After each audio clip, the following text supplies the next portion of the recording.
All right, welcome out to our Monday morning meeting. So we have our Momentum Mindset Monday, and it's good to see many of you on our call today, and we've got several things to talk about. I put a little post out there the other day talking about happiness, and I think that's an interesting concept. I had listened to a podcast over the weekend, and it was really interesting, and we're going to talk a little bit and dive a little bit deeper into that concept. And so to start out today's discussion, the first question I'd have for you is, what do you want? Like, when you really think about it, like, what are the things that you want? So for many of you, you got your real estate license because it was a pathway to something that you didn't currently have. So oftentimes people get into real estate because they see this as a pathway to more freedom. They see it as a pathway to kind of change the economic game because they can now create income, and there's no limits to what they can create. The only limit that holds them back is their own mindset and their own belief system and their capacity to stay consistent to what they're trying to accomplish. But the question is, you got into real estate for something, and you're waking up every day and you're moving forward in life because there is something that you're wanting. And as you get more clear on what that is, it'll help to inspire the journey as you move forward. Because whatever you want, there are going to be inherent obstacles in the way. That's just how it works. If there weren't obstacles in the way, you'd already have currently what you're wanting. But as you're moving forward and trying to get what you want, the question will come back to, how badly do you want it? And are you willing to push through the different challenges and obstacles that are waiting for you as you're trying to get to where you're trying to go? So for a lot of people, getting to where they want to go can simply be put into this idea of happiness. Like, are you happy, and can you create happiness in your life?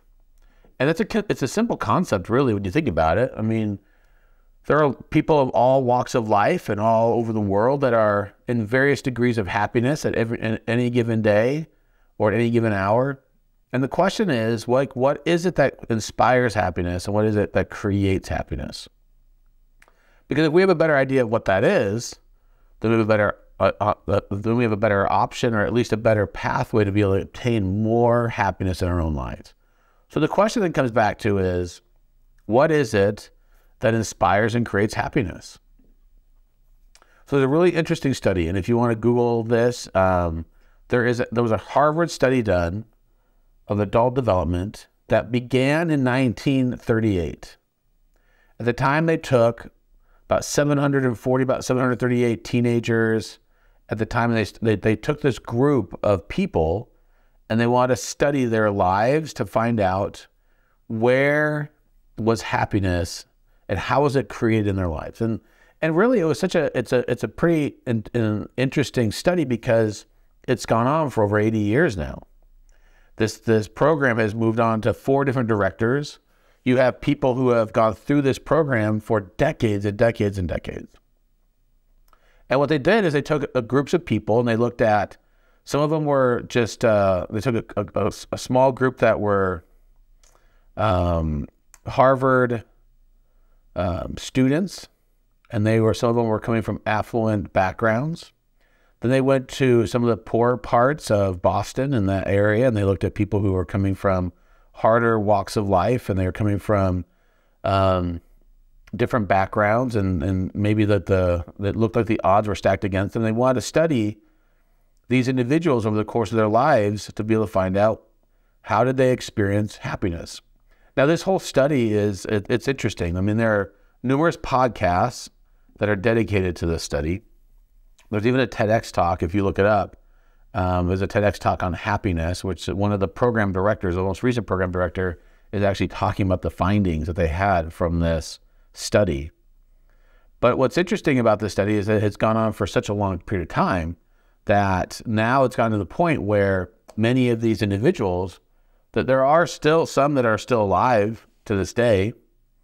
But now you have over 2,000 kids who've been created through this program. And the 2,000 kids are studying their lives to be able to look at what that looks like. And the study covered all different facets. What it looked at is not only did it ask them different questions on a continual basis over this time, but it also looked at medical records. It looked at different psychological tests. It looked at in-home interviews, and they interviewed some of these people as they were going through the study. And then it also looked at their interactions. It actually would video them in different discussions with family members or loved ones, and they would actually look at how they interacted, whether it was in a hostile environment, whether they were arguing or fighting, and it would look at to see how they would respond to those situations, and it tested them in different aspects. But again, this is a study that's been going on for decades and decades and decades to be able to kind of get an idea of how this would play out in people's lives. And what's interesting in this study is it found that good relationships keep us happier and healthier. That the study, what the impact of the study really showed is that happiness came from the quality of relationships and connections that people had in their lives. And it's interesting because when you think of happiness, oftentimes that is a personal thing. It's an inner feeling that we have. But what they found in the study was that happiness is actually created and it was supported because of the quality of relationships that people created in their lives. And what they found were a couple of things. Number one, the first one was that connection is critical because loneliness kills. What they found is that people who are lonely and people that felt alone, it affected them in many different facets. Not only did it affect them emotionally, but it started to affect them physically. It started to, their age that they lived to was greatly affected. It affected their health. It affected the chance that they had of having other health issues based upon their study. Not only did this idea of creating connection impact their own personal lives, but it actually helped them to be able to get to have a better, healthier life overall, having the connections in life. Then the second thing they brought up was the quality of relationships is key as it impacts our health. So the people most satisfied with their relationships at 50 years old were the healthiest at 80 years old. Not only did it impact their connections overall, but it actually impacted their overall health. And then lastly, they also found that good relationships protect our brain. They found that people who had good relationships and that people that had connection with other people had the ability to push back different issues that you might see with someone as they age, whether it's dementia or Alzheimer's or different issues, that good relationships protected them with their mental capacity. What was really fascinating with the study is they actually, at various times during the course of the study, they would ask people, if you woke up in the middle of the night and you were scared, or if you were afraid, or if you were worried and stressed and anxious, do you have someone that you can call? Like, who can you call if you come into that kind of situation?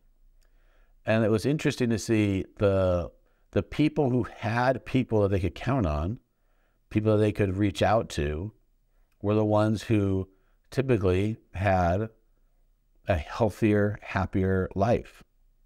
And there were people in the study that they're even married and they felt they didn't have anybody they could reach out to. And it was just really interesting to see how the results of the study came back. Now, as we look at this study, a couple other things that came into fruition from this were, what you'll find is that good, close relationships are important, not only to health and happiness, but the question that will come back to you is, how do you lean into those relationships? So we talk about how real estate, especially in our brokerage model and the way we teach and train we talk about how to build a real estate business is built on relationships. So the question I'd have for you right now is, how do you lean into relationships? If you start to look at the ways that you can connect with people, are you leaning into relationships? Now, the thing to keep in mind is that, number one, it's critical for you to model relationship building. And we talk about that in different trainings and classes, and the brokerage provides an opportunity for you to build connection and relationships. It gives you the opportunity to connect with other people. It gives you the chance to collaborate. It gives you the chance to learn from one another. And there are various different opportunities for you to improve upon your relationship building skills. And your ability to build relationships is going to be critical to your long-term success in this business. So as you go out into the world and start to build up your own tribes of people, and you start to build up your own networks, and you start to build up your own database and your sphere of influence, you start to create more connection there. The brokerage is the perfect place to be able to practice your skill sets of creating authentic relationships. It's an easy place to be able to collaborate with other people. And then as you lead out into the marketplace, this gives you the chance to create opportunities for other people to have connection. The way that we host events, the way we host activities, it's an easy way of finding a place to connect with people and being able to build connection overall. So here are a couple of ways that how you can improve relationships. So number one, think about replacing screen time with people time. So, we talk a lot about social media and marketing, but if you're just on social media to consume, you're missing the whole power of what that vehicle has. You got to use that as an opportunity to reach out and connect with people.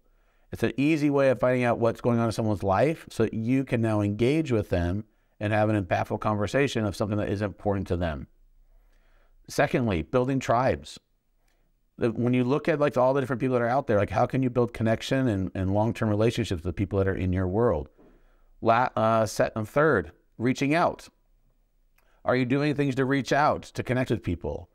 Or are you just staying in your home and kind of sheltering away and hiding? And I would say that there are a lot of people that are living a world like that. But for you to be successful in real estate, it will require you to reach out. Real estate is a contact sport. And it's all about you creating contacts and being able to connect with people and building more rapport. And then lastly, bridging gaps with others. Maybe there are some people in your life that maybe it's not in your fault. Maybe it's on their end. They've kind of burnt some bridges with you in the past. But this is an opportunity for you to create some connection with them. We've talked the last couple of weeks, we've talked about some different ways of kind of shifting mindsets a little bit. We talked a little bit about being around people who complain all the time. We've talked a little bit about like the quality of people you connect with is critical. And as you're looking at the bridging the gap, it might just be being in a place where you don't feel like you have all these like hard feelings with the people in your world, but creating some authentic connection with people. Then lastly, today, what will you do to build relationships? And that really should be the question you ask yourself on a daily basis. What are you willing to do today to build relationships and build connections? Now, we talk a lot about prospecting. Like we talk about that concept, right? We talk every Tuesday, we have our action time where we do that from 10 to 12. But I think people miss the whole point of why we're doing that sometimes. The real power of action time is it gives you the chance to collaborate with other people who are doing the same thing you're doing. It's the opportunity to be able to reach out and connect with people and having a support group around you. And just like any prospector, when you think of a prospector as someone who in the 1800s who's out prospecting for gold, they're out panning for gold or they're digging in a mine. But the mistake that we make when it comes to prospecting is we find this golden nugget. We find this potential client. We find this potential relationship. But when you find someone who's willing to work with you, most of the time they're willing to work with you because there is not anyone else in their immediate family or their immediate connections or their immediate world that they trust enough to work with. So they've actually reached out to a total stranger, which is you. And you can build up some sort of connection with them. But what that means is that that little golden nugget of that opportunity is really the beginning of a vein, like you found this gold vein in a gold mine, and there's tons of other opportunities in that. But we missed the mark on that so many times. We'd missed the opportunity to be able to find all of the other relationships that are going to be powered from that. If that person's working with you, that means the likelihood is that their siblings don't have an agent that they trust. Their neighbors most likely don't have somebody they trust. Their coworkers. There is not someone in their immediate circle that they trust enough so they're willing to go out to the outside world. So can you now become the trusted source for all of those other people? And that's what it comes down to, building relationships. And you've got to start with the next person. So today, the question is, what will you do to build relationships? And think of that on a daily basis. How will you forge new relationships? And how will you strengthen the relationships in your world?